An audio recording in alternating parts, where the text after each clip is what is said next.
চাঁদ ওঠার রাত থেকে শুরু করে একদম কুরবানির ঈদ পর্যন্ত কি কি আমল আমরা করতে পারি।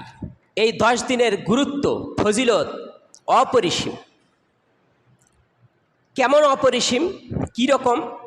যে রাসূল সাল্লাল্লাহু আলাইহি ওয়াসাল্লাম থেকে বর্ণনা করেছেন, আন ইবনে আব্বাসিন আনিন নবী সাল্লাল্লাহু আলাইহি ওয়াসাল্লাম আন্নাহু ক্বাল।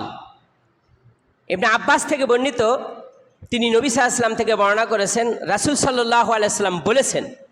কি বলেছেন? মাল আমালু ফি ইয়াউমিল আশরি আফদালা মিনাল আমালি ফি হাযিহি। মাল আমালু ফি আইয়ামিল আশরি আফদাল মিন আমালি ফি হাযিহি। এই 10 দিনের আমল আল্লাহ তাআলার নিকট অনেক প্রিয়। এই রকম প্রিয় আমল এই 10 দিনের মধ্যে আর কোনো আমল নেই, এত প্রিয়। ক্বালু, এই কথাটা সাহাবায়ে কেরামরা বললেন, ওয়ালাল জিহাদু, হে আল্লাহ রাসূল, এই 10 দিনে জিহাদ করাটাও কি এর থেকে বেশি প্রিয় নয়? এই 10 দিনের আমল থেকে জিহাদ করাটাও বেশি প্রিয় নয়? ক্বালা লা, আল্লাহ রাসূল বললেন না, ওয়ালাল জিহাদ, জিহাদও নয়, তবে হ্যাঁ, ইল্লা, ইস্তিসনা করা হয়েছে, হরফে ইস্তিসনা, তবে হ্যাঁ, আর রাজুলু ইয়াখরুজু ইউখাতিরু নাফসিহি ওয়া মালিহি ফালাম ইয়ারজি বিশাইইন। যে ব্যক্তি নিজের জান নিজের মাল নিয়া বের হয়ে গেছে, আল্লাহর রাস্তায় যুদ্ধ জিহাদ করেছে, শহীদ হয়ে গেছে, আর ফিরে আসে নাই, আল্লাহু আকবার, এই ব্যক্তির কথা ভিন্ন। তবে এই জিলহজ মাসের 10 দিনের আমল অন্যান্য আমল থেকে অতীব গুরুত্বপূর্ণ, অতীব প্রিয় আল্লাহ রাব্বুল আলামিনের কাছে। কেমনে? লক্ষ্য করে দেখুন, এই 10 দিনের মধ্যে একটা দিন আছে যে দিনে হজ পালন করা হয়, ঠিক কিনা কন? তা জিলহজ মাসের মধ্যে না, আর জিলহজ মাসের প্রথম 10 দিনের মধ্যেই তো আছে। তাহলে হজ একটা হলো ইসলামের 5টি স্তম্ভের একটি স্তম্ভ, 5টি রোকনের একটি রোকন, 5টি স্তম্ভের একটি স্তম্ভ। মানিস্তাতা, তোমাদের মধ্যে থেকে যে ব্যক্তি সেখানে গিয়ে এবং ফিরে আসার মতো সম্বল থাকবে, সে ব্যক্তি সেখানে গিয়ে কাবা তওয়াফ করবে, আরাফায় উপস্থিত হবে, ইহরাম বাঁধবে, এইভাবে করে তার সব কাজ সে করবে। আল্লাহু আকবার, এই যে হজ। এরপরে আর একটা জিনিস আছে এর মধ্যে, উমরা পালন করবে, হজ করবে। তাহলে এই হজ এবং উমরা এই 10 দিনের মধ্যে একটি আমল। এরপরে এর মধ্যে আর একটা আমল আছে, ইয়ৌমুল আরাফা, আরাফার দিবসের সিয়ামু ইয়ৌমুল আরাফা, আরাফার দিবসের রোজা।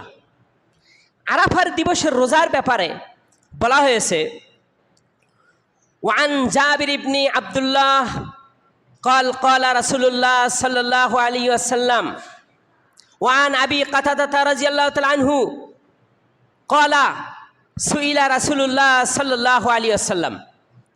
আবি কাতাদা থেকে বর্ণিত, তিনি বলছেন, সুইলা রাসূলুল্লাহি সাল্লাল্লাহু আলাইহি ওয়াসাল্লাম, রাসূল সাল্লাল্লাহু আলাইহি ওয়াসাল্লামকে জিজ্ঞাসা করা হলো, আন সাওমি ইয়াউমি আরাফা, আরাফার দিবসের রোজা সম্পর্কে রাসূলকে জিজ্ঞেস করা হলো। আরাফার দিবসের রোজা সম্পর্কে রাসূল সাল্লাল্লাহু আলাইহি ওয়াসাল্লামকে জিজ্ঞেস করা হলো। ক্বালা, আল্লাহ রাসূল সাল্লাল্লাহু আলাইহি ওয়াসাল্লাম তিনি বললেন, ইউকাফিরুস সানাতাল মাদিয়া ওয়াল বাকিয়া, আরাফার দিবসের যে ব্যক্তি একটি রোজা রাখলো, তার পিছের 1 বছরের আর সামনের 1 বছরের উপর্যুপরি 2 বছরের গুনাহ আল্লাহ মাফ করে দেন। সুবহানাল্লাহি ওয়া হামদিহি। কয় বছরের গুনাহ? 2 বছরের গুনাহ আল্লাহ মাফ করে দেন। যে বছর আমরা পদার্পণ করে আসছি, যে বছরটা আমরা অতিবাহিত করে এসেছি, আর আগামীতে যে বছরে আমরা পদার্পণ করব, যে বছরে যাব, এই 2 বছরের গুনাহ আল্লাহ মাফ করে দেন একটি আমল করলে। সে আমলটি কোনটি? ইয়ৌমুল আরাফা, সাওমি ইয়ৌমু আরাফা, আরাফার দিবসের রোজা। তাহলে রোজা হলো একটা, গুনাহ মাফ হবে 2 বছরের। মুহাদ্দিসিন ইকরামরা বলছেন, যে সগীরা যত গুনাহ আছে সব সগীরা গুনাহ আল্লাহ মাফ করে দিবেন। বড় বড় কবিরা গুনার জন্য আল্লাহ তাআলার কাছে তওবা করতে হবে। আর বড় বড় কবিরা গুনার মধ্যে থেকে যদি বান্দার সাথে সংশ্লিষ্ট থাকে, বান্দার হক নষ্ট করার ব্যাপার, বান্দার সাথে সম্পৃক্ত থাকে, তো বান্দার কাছ থেকে সেটা ক্ষমা চেয়ে নিতে হবে তার হক আদায় করে। বুঝতে পারছেন? আর আল্লাহ তাআলার সাথে সম্পৃক্ত যে গুনাহগুলি, এটা আল্লাহ তাআলার কাছে ক্ষমা চেয়ে নিতে হবে।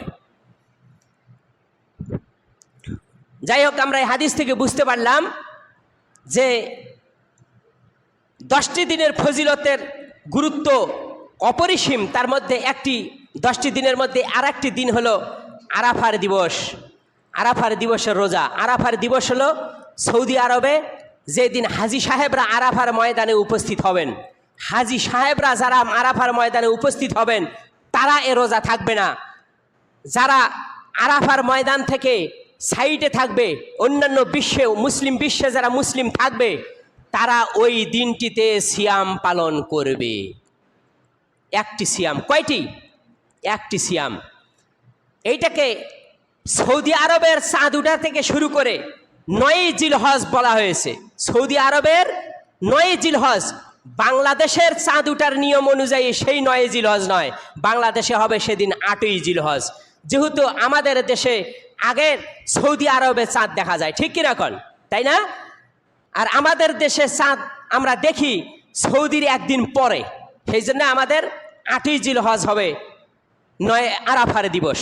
আর ওই দিনটি হবে 9ই জিলহজে সৌদি আরবে আরাফার দিবস। সুতরাং এই দিনটিতে আমরা অনেকেই ভুল বুঝাবুঝি করে থাকি। আসলে এই ভুল বুঝার কোনো অবকাশ নাই। আল্লাহ আমাদের সকলকেই আরাফার দিবসের ওই একটি সিয়াম পালন করার তৌফিক আল্লাহ দান করেন। সকলে বলি আমিন। অনেকে চান যে আরও বেশি রোজা পালন করব। যেহেতু সিয়াম পালন করাটা এটা একটা কি অন্যতম একটা গুরুত্বপূর্ণ ইবাদত।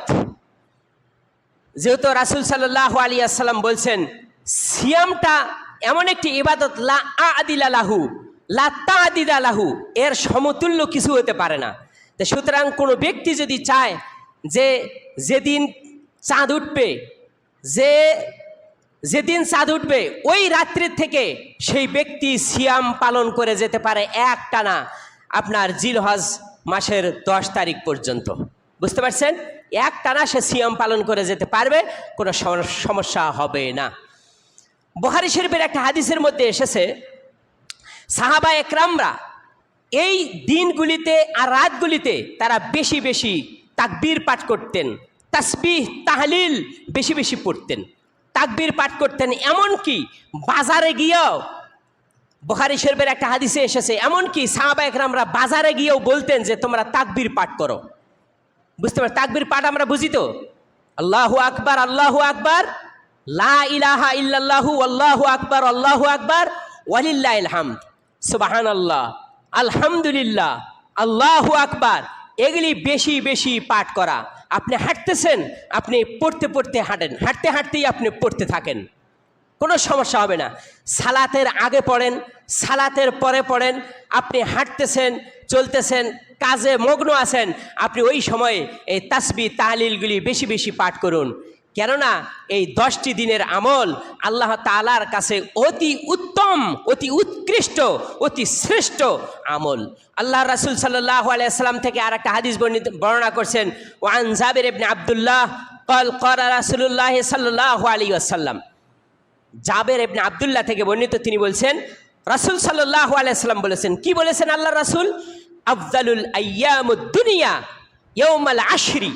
এই পৃথিবীর মধ্যে, এই সারা পৃথিবীতে, এই সারা দুনিয়ায় যত দিন আছে, এই সারা পৃথিবীতে যত দিন আছে, আফদাল সকল দিন থেকে উত্তম দিন হচ্ছে ইয়াউমুল আশর, ওই আপনার ঈদুল আজহার প্রথম 10 দিন। আল্লাহু আকবার। বুঝতে পারছেন? সারা পৃথিবীতে যত দিন আছে সমস্ত দিন অপেক্ষা সর্বোৎকৃষ্ট দিন হলো ইয়াউমুল আশর, অর্থাৎ জিলহজ মাসের প্রথম 10 দিন। তাহলে এই প্রথম 10 দিনের আমল অতীব গুরুত্বপূর্ণ, আল্লাহ তাআলার কাছে অনেক পছন্দনীয়। তাহাজ্জুদের সালাত আদায় করবেন, সিয়াম পালন করবেন, তাসবিহ তাহলিল পড়তে থাকবেন। এই তাসবিহ তাহলিল পড়লে পরে ফায়দাটা আর একটা কি হবে, ছোট ছোট যে গুনাহ আছে এই গুনাহগুলি কি হয়ে যায়, মাফ হয়ে যায়। আল্লাহু আকবার, আল্লাহু আকবার। গুনাহ মাপের কত পন্থা, গুনাহ মাপের কত পন্থা এখানে আছে, আমরা বুঝি না, আমরা জানি না, আমরা শিখি না, শিক্ষা অর্জন করি না। আহা, এই জন্যে একটা হাদিসের মধ্যে এসেছে যে একবার আপনার একজন ব্যক্তি মরু প্রান্ত দিয়ে চলছে, চলতে চলতে একটা মেয়ের সাথে, একটা মহিলার সাথে সাক্ষাৎ, সে তাকে জড়িয়ে ধরে চুমু দিয়েছে। বুখারী শরীফের হাদিস শুনেছি, এটা কিচ্ছা না, আমার বানানো কিচ্ছা নয়, হাদিস রাসূলের কাছে আসছে। আসার পরে বলতেছি, ইয়া রাসূলুল্লাহ, আমি এমন একটা কাজ করেছি, এমন অপরাধ করেছি, আমার উপর হদ কায়েম করুন।